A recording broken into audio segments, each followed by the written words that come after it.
Goeiemôre, baie welkom by vandag se oordeenking. Kom ons buig net die hoofde saam in gebed.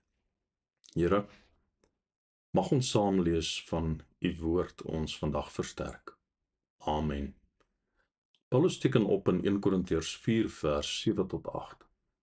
Wie maak jou so belangrik? En wat besit jy wat jy nie ontvang het nie? As jy dit dan ontvang het, waarom stel jy jou so aan asof jy dit nie ontvang het nie? Julle het mos klaar alles wat julle begeer. Julle is al klaar ryk. Julle regeer al klaar soos konings. Ons nog nie. As julle tog maar werklik konings was, sodat ons saam met julle kon regeer.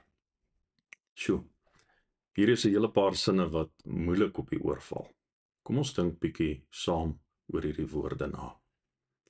In vers 6 spreek Paulus mense aan wat dink hulle is belangrik, omdat hulle met invloedryke persone geassosieer word. In vers 7 wat ons gelees het, rig hy hom tot die invloedrykes self, diegene wat glo dat hulle verhewe is bo ander gelowiges. In vers 8 gebruik Paulus skerp ironie om hulle trots te ontmasker. Julle het mos klaar alles wat julle begeer. Julle is al klaar ryk. Julle regeer al klaar soos konings. Ons nog nie. As julle tog maar werklik konings was, sodat ons saam met julle kon regeer. Hierdie woorde onthul dat sommige gelowiges met aansien op Paulus en sy medewerkers neergesien het, asof hulle geestelik verder gevorder het in die lewe. Hulle het die wêreldse erkenning as 'n bewys gesien van hulle wysheid en toewyding. Tog maak Paulus dit baie duidelik dat mense se oordeel nie ooreenstem met God se werklikheid nie. In sy oë was hulle nie eerwaardig wat hulle ontvang het nie. Paulus breek hierdie vals gevoel van meerderwaardigheid af met hierdie woorde.